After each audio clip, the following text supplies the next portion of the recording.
Obras completas. Tomo 1. Amor, culpa y reparación. Por Melanie Klein. 14. 3. El papel de la escuela en el desarrollo libidinal del niño. 2. El excelente escrito por su maestra al pie de un deber era para Fritz una valiosa posesión. En ocasión de un crimen político sufrió pesadillas. Dijo que los asesinos podían atacarlo repentinamente, como lo habían hecho con el político asesinado, y que le despojarían de su buena nota, como habían querido despojar a aquel de sus condecoraciones. Las condecoraciones, buenas notas y también el boletín de la escuela tenían el significado de pene para él, es decir, la potencia que la madre castradora, como le parecía a él su maestra, le devolvía. Para el pequeño Fritz, las líneas en la caligrafía representaban calles, por las cuales van las letras, montadas en motocicletas, la pluma. Por ejemplo, la I y la E montan juntas en una motocicleta, generalmente conducida por la I, y se aman, con una ternura desconocida en el mundo real. Por andar siempre juntas, se volvieron tan parecidas que casi no hay diferencia entre ellas, pues el comienzo y el fin hablaba de las letras minúsculas del alfabeto latino, de la I y la E son iguales, y solo en el medio la I tiene un palito y la E un agujerito. En cuanto a la I y la E góticas, explicó que también montan en motocicleta, y que la única diferencia es como si fuera otra marca de motocicleta, en la cual la E tiene una cajita, en vez del agujerito de la E latina. Las I's son hábiles, distinguidas e ingeniosas. Tienen muchas armas puntiagudas y viven en cavernas, entre las cuales también hay, sin embargo, montañas, jardines y puertos. Ellas representan el pene y su camino, el coito.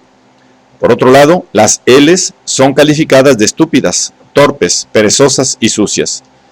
Viven en cuevas subterráneas. En el pueblo de las L se acumula la basura y los papeles en las calles. En las casitas mugrientas mezclan una anilina, comprada en el país de I con agua, que luego beben y venden por vino. No pueden caminar bien, ni pueden cavar, porque sostienen la pala al revés, etc. Era evidente que las L's representaban S's. Existían numerosas fantasías relacionadas también con las otras letras. Así, en lugar de la doble R, siempre escribía una sola R, hasta que una fantasía dio la explicación y solución de esta inhibición. Una R era él mismo y la otra su padre. Debían embarcarse juntos en una lancha motor, o sea, la pluma, en un lago que era el cuaderno. La R, que le representaba a él mismo, se embarcó en una lancha que le pertenecía a la otra R, y rápidamente se fue navegando por el lago. Por esta razón no escribía las dos R juntas. El empleo frecuente de la R minúscula en lugar de la mayúscula fue determinado por el hecho de que la parte de la R mayúscula que suprimía era para él como si se le quitara la nariz a alguien. Resultaron ser los deseos de castración contra su padre los que originaron este error de ortografía, el cual desapareció después de esta interpretación.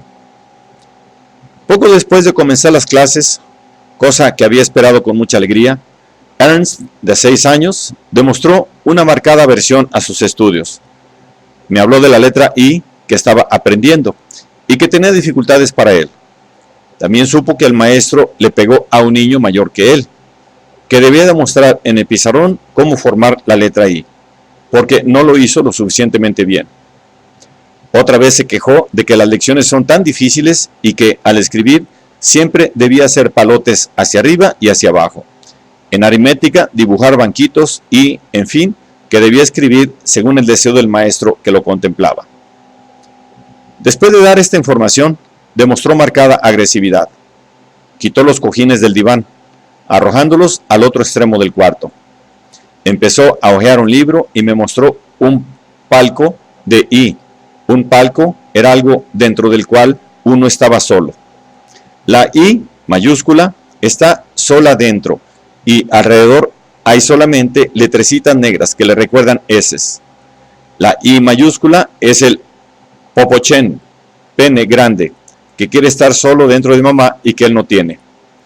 Y por lo tanto debe quitárselo a su papá. Luego fantaseó que le cortaban el popochen a su papá con un cuchillo y que éste le quitaba el suyo con un serrucho. Sin embargo, resultaba que él tenía el de su papá.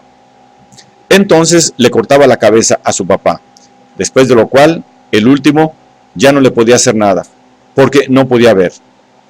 No obstante eso, los ojos en la cabeza lo veían. Enseguida se ocupó intensamente de la lectura, evidenciando gran placer al hacerlo. La resistencia había sido vencida. Volvió a colocar los cojines en su lugar, explicando que también habían subido y bajado una vez, es decir, habían hecho el viaje desde el diván hasta el otro extremo del cuarto y la vuelta. Para poder efectuar el coito, le había quitado el pene, los cojines, a la madre. Lisa, de 17 años, relató en sus asociaciones que a ella no le gustaba la letra I, que era un saltimbanqui tonto, que siempre se reía, que no se necesitaba nada en el mundo y que la hacía enfurecer, cosa que era incomprensible para ella. Elogió la letra A por ser una letra seria y decorosa. Le impresionaba mucho y sus asociaciones condujeron a una clara imago paterna, cuyo nombre también empieza con A. Luego pensó que después de todo la A era tal vez un poco demasiado seria y decorosa y debería tener, por lo menos, un poco de la I saltarina. La A representaba el padre castrado, pero aún así inflexible. La I era el pene. Para Fritz, el punto de la I, como en general, el punto y coma, era un empuje del pene. Cuando en una ocasión me dijo que se debía apretar fuerte en el punto, al mismo tiempo levantó y deprimió la pelvis, acción que repitió al lugar al punto y coma. Con la curva de la letra U, Gret, de 9 años, asoció la curva del chorro de orina de los varones, que ella había visto. Tenía especial preferencia por dibujar hermosas espirales, que en su caso representaban partes de los genitales masculinos. Por la misma razón, Lisa siempre omitía los adornos. Gret tenía mucha admiración por una amiga que podía sostener su pluma recta entre sus dedos índice y mayor, como un adulto que también puede hacer la curva de la U al revés. Pude observar, tanto en Ernst como en Fritz, que la inhibición con respecto a la escritura y la lectura, o sea, la base de toda actividad escolar posterior, procedía de la letra I, que, con sucesivo movimiento de subir y bajar, es verdaderamente la base de la escritura. El significado simbólico sexual de la pluma es evidente en estos ejemplos, y es especialmente claro en las fantasías de Fritz, para quien las letras montan en motocicleta, la pluma. Puede observarse cómo el significado simbólico sexual de la pluma va resistiendo el acto de escribir, descargado por esta. En la misma forma, el significado libidinal de la lectura se deriva de la catexia simbólica del libro y el ojo. Por supuesto, aquí actúan otros factores que surgen de los instintos parciales, como por ejemplo el mirar en la lectura y tendencias exhibicionistas sádicas agresivas en la escritura. Es probable que el significado simbólico sexual de la lapicera tenga su raíz en el significado del arma y la mano. De acuerdo con esto, también la actividad de leer es más bien pasiva y la de escribir más bien activa, y son también significativos para la inhibición de una actividad o la otra, las diferentes fijaciones en las etapas pregenitales de la organización. El número 1, para Fritz, es un caballero que vive en un país caluroso y, por lo tanto, anda desnudo, tapándose únicamente en tiempo lluvioso con una capa. Es un hábil jinete y conductor. Posee 5 puñales, es muy valiente, etc. Y pronto surge evidente su identificación con el general Pipí, el pene. Los números, en general, son para Fritz gente que vive en un país muy caluroso. Corresponden a las razas de color, mientras que las letras son los blancos. Para Ernst, el subir y bajar del 1 es idéntico al de la I. Lisa me relató que hacía solo una rayita corta para el número 1, lo que era determinado también por su complejo de castración. Sería, por lo tanto, el pene, que es representado simbólicamente por el número 1 y que constituye la base para contar en aritmética. En el análisis de niños, observé repetidas veces que el significado del número 10 era determinado por el número de dedos, por lo cual, inconscientemente, estos se equiparan al pene. De esta fuente, el número 10 deriva el afecto de que está revestido. De aquí también surgieron las fantasías de que es necesario repetir el coito 10 veces o hacer 10 movimientos con el pene para la procreación de un niño. El significado especial del número 5, comprobado repetidamente, es análogo. Abraham ha señalado que el número 3 como símbolo del complejo de Edipo, determinado por la relación padre, madre e hijo, es más significativo que el empleo muy frecuente del 3 para los genitales masculinos. Expondré un solo ejemplo de esto. Lisa consideraba insoportable también el número 3, porque un tercero, por supuesto, siempre está de más, y 2 pueden correr carreras, teniendo como meta una bandera, pero un tercero sería entrometido. Me dijo Lisa, a quien le gustaban las matemáticas, pero que tenía una inhibición frente a esta materia, que en realidad podía captar únicamente la idea de la adición. Ella podía comprender que uno se puede unir con otro, cuando ambos son iguales. Pero, ¿cómo podían sumarse cuando eran distintos? Esta idea provenía de su complejo de castración y concernía a la diferencia entre los genitales masculinos y femeninos. Se comprobó que la idea de adición estaba determinada para ella por el coito paterno. Por otra parte, podía entender perfectamente que en la multiplicación se tomaban cosas distintas y que entonces el resultado era también distinto. El resultado es el niño. En cuanto a ella misma, solo se animaba a reconocer el genital masculino, dejando los femeninos para sus hermanas. Ernst trajo una caja de bolitas a su sesión analítica. La separó de acuerdo con los colores y empezó a hacer cuentas con ellas. Quería saber cuánto es 1 menos que 2, e intentó solucionarlo primero con las bolitas y luego con sus dedos. Me demostró, con un dedo levantado y otro medio levantado, que si se quitaba el dedo levantado, entonces por supuesto uno se quedaba con 0, pero que, de todos modos, quedaba el otro, el medio levantado, que uno podía quitar. Que uno todavía podía quitar. De nuevo me mostró con sus dedos que 2 y 1 son 3 y dijo, el 1 es mi popochen y los otros popochen de papá y mamá que yo he quitado para mí. Ahora mamá les ha quitado los 2 popochen a sus hijos otra vez y yo se los quito de nuevo a ella. Entonces tengo 5.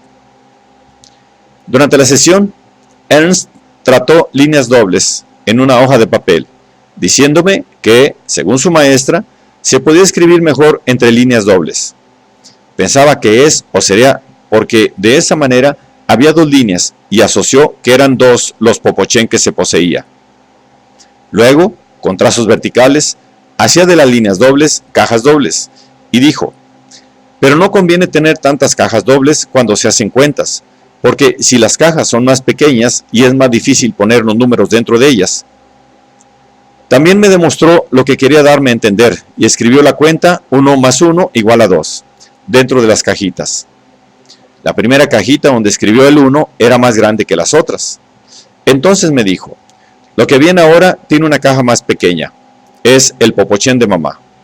Agregó, y señalando el primer 1, ese es el popochen de papá y entre ellos el más soy yo. Aclaró que el trazo horizontal de signo más, que además hizo muy corto, no le concernía en absoluto, que él y su popochen eran el trazo vertical. También para él la suma representa el coito entre los padres.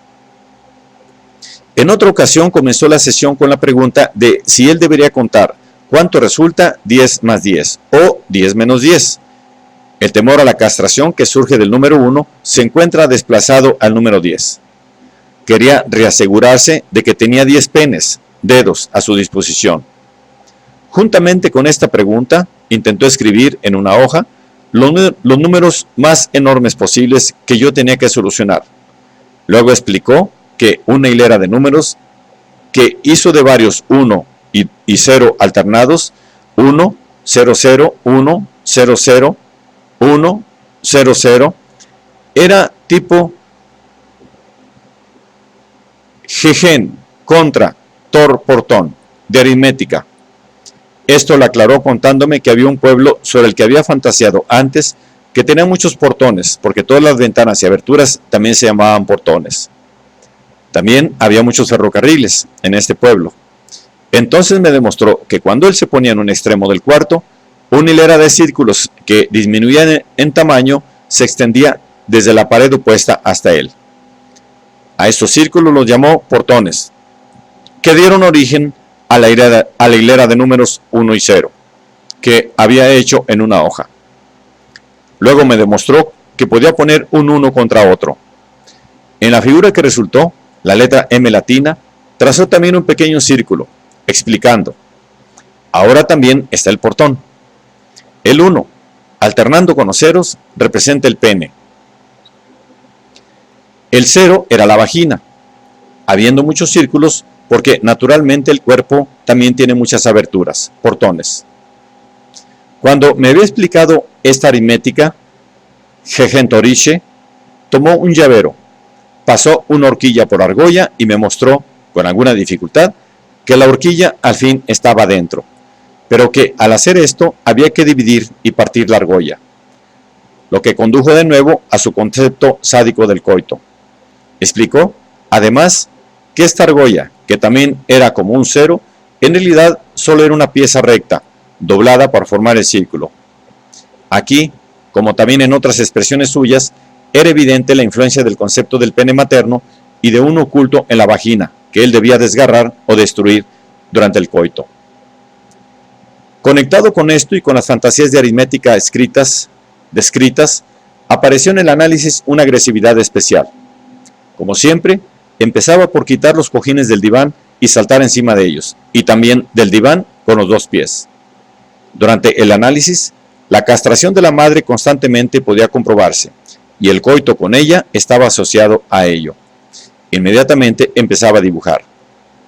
Fritz tenía una marcada inhibición frente a las cuentas de dividir. Toda explicación resultaba inútil, pues las entendía perfectamente, pero a pesar de eso, los ejemplos siempre salían mal.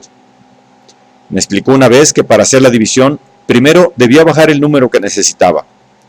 Para hacer esto, él subía, lo agarraba del brazo y lo tiraba hacia abajo. Cuando le pregunté qué pensaba del número y de ese tratamiento, me contestó que seguramente no era agradable para el número. Era como si su madre estuviera parada en una piedra de 13 metros de altura y alguien viniera y la agarrase del brazo, desgarrándola y dividiéndola. Poco antes había fantaseado con una mujer en el circo, a quien había destrozado con un serrucho y que a pesar de eso revivió, aunque me preguntó si esto era posible. Luego me relató, también en conexión con una fantasía previamente elaborada, que en realidad todo niño quiere tener un pedacito de su madre, a quien se debe cortar en 4 partes. Demostró exactamente cómo gritaba, cómo le llenaban la boca de papel para que no gritase, las muecas que hacía, etc. El niño tomaba un cuchillo muy afilado y la destrozaba.